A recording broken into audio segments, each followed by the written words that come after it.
बहुत समय पहले स्वर्ण नगरी लंका पर एक महान परंतु अहंकारी राजा का शासन था, रावण। रावण कोई साधारण राजा नहीं था। उसे 10 सिर वाला बताया गया है। इन 10 सिरों को कई लोग केवल शारीरिक रूप में नहीं, बल्कि ज्ञान, शक्ति और अलग-अलग गुणों तथा कमजोरियों के प्रतीक के रूप में भी देखते हैं। वह वेदों का ज्ञाता, उत्कृष्ट संगीतकार और भगवान शिव का महान भक्त था। कहा जाता है कि रावण ने कठोर तपस्या करके भगवान शिव को प्रसन्न किया और अनेक वरदान प्राप्त किए।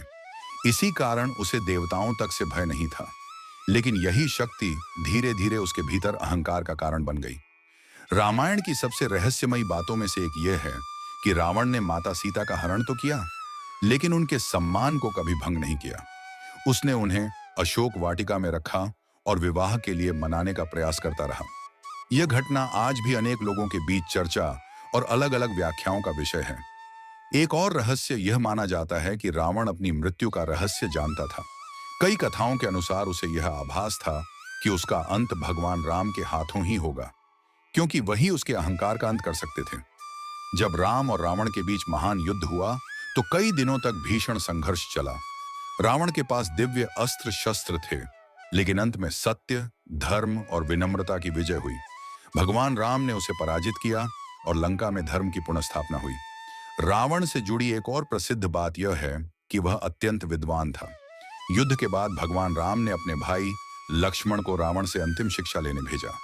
इस प्रसंग का संदेश यह है कि ज्ञान यदि किसी के पास हो तो उसका सम्मान करना चाहिए, चाहे वह शत्रु ही क्यों ना हो। इस कथा का संदेश रावण हमें यह सिखाता है कि केवल ज्ञान, शक्ति और वैभव पर्याप्त नहीं है। यदि मन में अहंकार, क्रोध और अधर्म आ जाए तो सबसे शक्तिशाली व्यक्ति भी पतन का सामना कर सकता है। वहीं सत्य, मर्यादा और धर्म अंततः विजय दिलाते हैं। यही कारण है कि रामायण में रावण का चरित्र केवल एक खलनायक का नहीं, बल्कि एक अत्यंत विद्वान, शक्तिशाली और जटिल व्यक्तित्व का भी प्रतीक माना जाता है। उसकी कहानी आज भी लोगों को यह सोचने पर मजबूर करती है कि मनुष्य का सबसे बड़ा शत्रु बाहरी नहीं, बल्कि उसका अपना अहंकार हो सकता है।